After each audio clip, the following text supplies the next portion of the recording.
this ground on which we stand and we're viewing today, it's 113 acres, and it's been in production since 1900.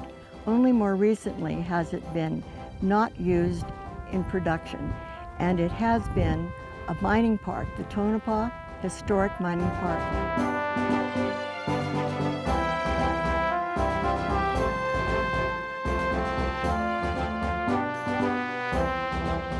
We want the park to be an exciting adventure and to share with our visitors the history of mining in this part of Nevada.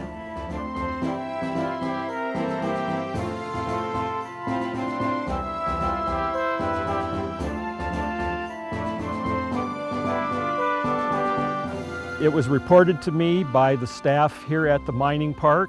This apparently was a mine shaft. It was an air shaft for some of the workings here at the old Mizpah silver mine.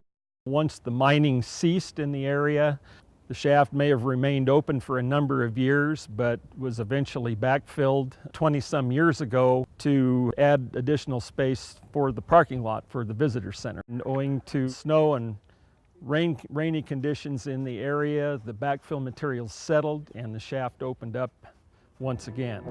And this shaft actually opened up under a vehicle that was parked here.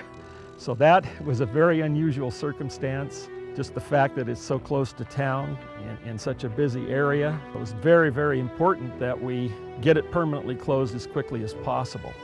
Typically we're working on mine sites that are quite a ways farther from towns, and this one being right in the corner of a museum parking lot is certainly different, to say the least. We actually have a ranking system where we rate each individual mine shaft or tunnel based on its location plus the hazard type, and apply a hazard ranking of a minimal of 2 points to a maximum high ranking of 10 points. And each one of the features that we find is given a ranking. This ranks a 9 out of 10 points, mostly for location. There could have been someone's car visiting the mining museum parked at that site, and they could have been in it leaving when it opened.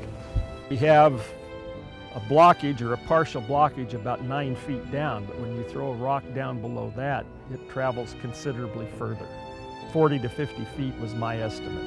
If it's 25 feet, very likely you're seriously injured or even dead. Because as you fall, you're bouncing off the walls and sustaining damage on the way down. So what we aim to do is close it permanently. We're going to be going down inside the hazard to build a bulkhead to support the expanding foam that we'll be filling the site with. We are going to fill it up to the surface from a depth of about 9 feet using polyurethane expansive foam. Our crew is currently building a platform at the bottom of the hole that will contain the foam. The bulkhead will consist of metal lath that will support the foam. It's the same stuff that you've seen used in concrete construction when they spray gunite or do stucco on a house. That will be placed in the hole to cover the existing opening. It will be fastened to 2x4s. And then there's a calculation based on the diameter of the hole for the depth that you go. So you want to make sure you fill it to the desired depth, which today we have 8 feet for this hole, which we're going to fill it to a depth of 8 feet. This hole, with the dimensions that it is, will be 8 cubic yards of expanding foam. We will pour in bags of polyurethane expansive foam. It expands in the shaft, getting into all the nooks and crannies, all of the sidewall areas, creating a very tough and very permanent seal.